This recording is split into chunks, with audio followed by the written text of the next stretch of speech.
અને જ્યારે જન્મ થયો પરીક્ષિત મહારાજનો એટલે ભગવાન કૃષ્ણ પાછા આવ્યા છે હસ્તિનાપુરમાં વધામણી દેવા માટે. હો હા, પ્રિય ભાગવત એવું કહે છે પાછા આવ્યા છે વધામણી દેવા માટે. અને યુધિષ્ઠિર મહારાજે એમ કીધું છે કે મારે યજ્ઞો કરવા છે, પણ ખજાનો તો ખાલી થઈ ગયો. કેટલું બધું યુદ્ધ થયું એમાં બધું. અને ભગવાને કીધું કે તમને હું એક દિશા બતાવું, એ દિશા તરફ જાઓ, તમને ત્યાં ઘણું બધું મળી જશે. જાઓ તમે, મળી જશે, કેમ ન મળે. અને ગયા છે. એક કથા આવે છે રામાયણમાં કે રામાયણના એક રાજાએ જેટલા યજ્ઞો કર્યા છે એટલા યજ્ઞ આજ સુધી કોઈ. અને રાજાનું નામ બીજું કાંઈ નતું, બીજું નતું પણ મરુત રાજા હતું. મરુત રાજા એટલા બધા યજ્ઞો કર્યા, હજી આજ સુધી કોઈએ એવા યજ્ઞો નથી કર્યા. અને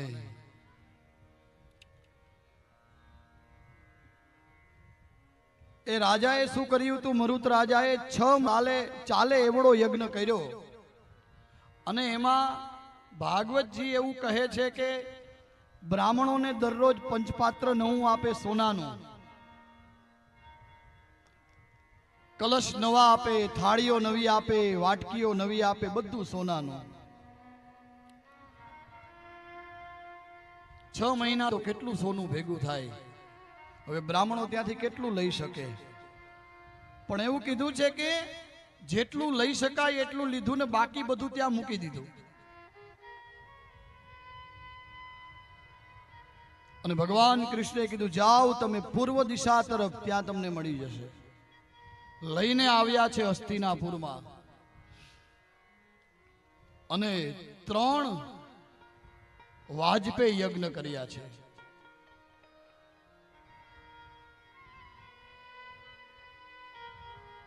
અને આ બાજુ વિદુરજી આવે છે હસ્તિનાપુરમાં.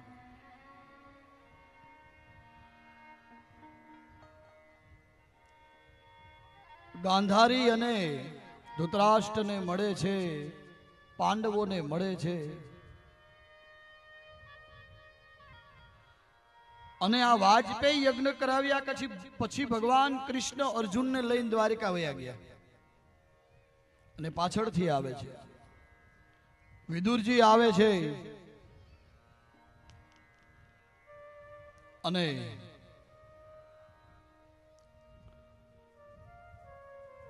એક દિવસ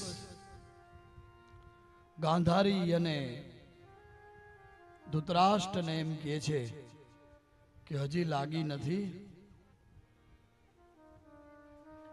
તો કે ના. તો કે હવે તો લગાડી દો.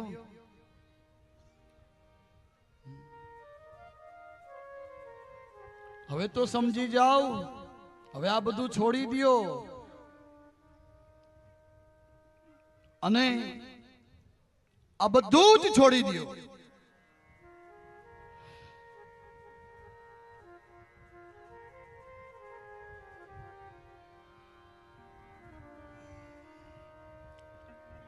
પણ માનતા નથી. હો દરરોજ સોનાની થાળીમાં લાડવા આવે, મોહનથાળ આવે, બુંદી આવે, ગાંઠિયા આવે,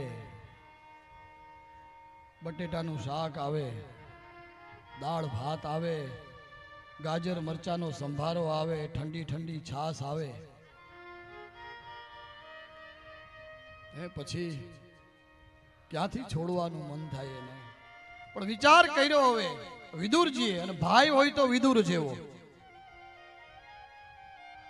ભાઈ બીજું તો બધું ઠીક છે, આજે હું આવતો તો ને મને ઓલો ભીમ મળ્યો. અને ભીમને મેં પૂછ્યું કે તું કઈ બાજુ જઈ રહ્યો છે? તો કે આ 2 થાળી છે ને ઓલા કૂતરાઓને જમાડવી છે. ખોટું બોલ્યા છે વિદુરજીઓ, ભીમ ન બોલે આવું. પણ એને બસ હવે આનું જીવન છે ને છેલ્લું છેલ્લું સુધારી દઉં. એટલે ભાઈ હોય તો વિદુરજી જેવો.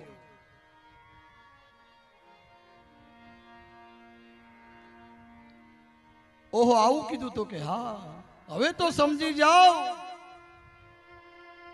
અને એ રાત્રિના સમયમાં કોઈ ન જોવે,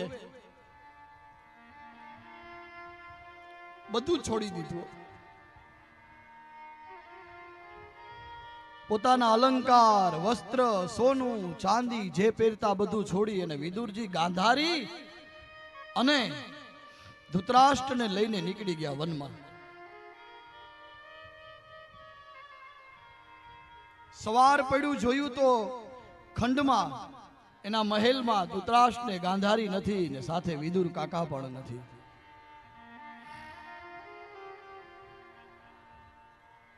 પૂછવામાં આવ્યું તો કે અમને ખબર નથી. ને એ જ સમયે નારદજી આવ્યા છે. નારદજીએ કીધું